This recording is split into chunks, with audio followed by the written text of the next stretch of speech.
President Bola Tinubu took decisive action on Wednesday by relieving Arrestêd of his duties as the chairman of the Economic and Financial Crimes Commission (EFCC).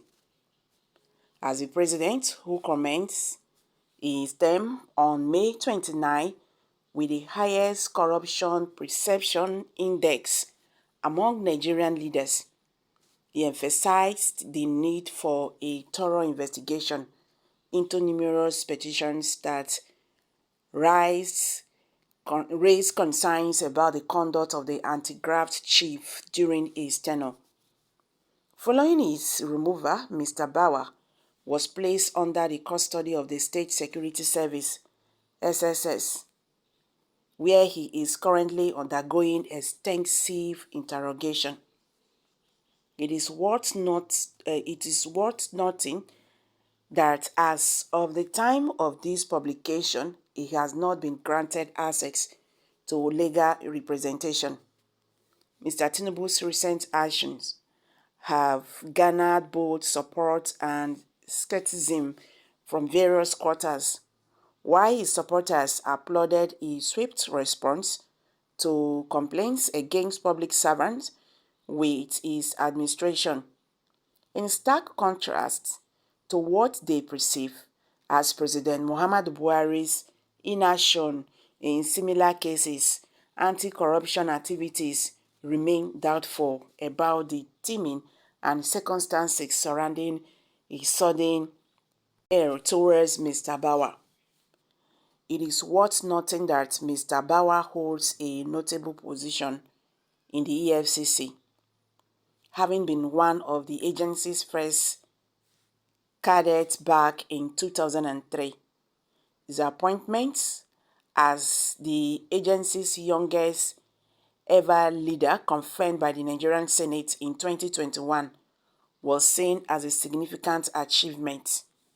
However, some individuals view Mr. Tinubu's recent actions as a form of retaliation. This perception stems from the fact that Mr. Bawa had initiated an investigation into allegations of fraud and racketeering involving Mr. Tinubu during his tenure as a head of the EFCC Lagos Zonal Office in 2020. This alleged connection between the investigation and Mr. Tinubu's subsequent response has raised eyebrows among skeptics. It is crucial to consider these contrasting perspectives when analyzing the motivations behind Mr. Tinubu's action. While his supporters believe he is taking decisive action against corruption within his administration, others question whether those moves are merely a response to the ongoing investigation into his alleged misconduct. The true underlying factors remain uncertain, and further developments in this matter will undoubtedly shed more light on the situation. According to an anti-corruption analyst, Sola Olabanji, we all saw that Bawa was investigating Tinubu just before he became the EFCC chairman and moved to the headquarters in Abuja. The president being so prompt in removing a man that investigated him strikes me as too convenient. According to Mr. Olubanjo, Mr. Tinubu's action also seemed to be more focused on providing some relief to his political allies who were in Mr. Bawa's side, some who were the creators of the alleged petitions used to remove Mr. Bawa.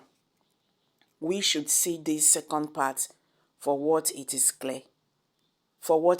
a clear obstruction of active investigations against the Senate President Godwin Obabio and the former governors like Bello Matawalle and Kayode Fayemi. Mr. Olubajo said, the president has immunity from criminal prosecution, so he is only helping his allies in the ruling party who do not have such protections. Since Mr. Bauer began an extensive investigation of his government in one of the nation's poorest states, Mr. Matawale, who served as governor of Zamfara for one term until May 29, has been publicly enraged. Mr. Bauer was alleged offered a $2 million bribe by Mr. Matawale to stifle the investigation, which he allegedly declined. The anti-graft chief rejected the assumption, and Mr. Matawale fled to Egypt to avoid capture. Mr. Okpabio, who took office as the Senate president on June 13, has been concealing himself from the EFCC for months under the pretense of a serious illness. A criminal investigation into Mr. Fayemi, who served as the governor of Ekiti from October 2022 to October 2023, is also ongoing. He refuted the accusations and obstructed his case development. Governor Yaya Bello, for whom anti-graft operatives have previously tracked millions of dollars in Kogi cash into his wife's and his allies' international bank accounts, is another person who is anticipated to benefit from Mr. Bauer's dismissal.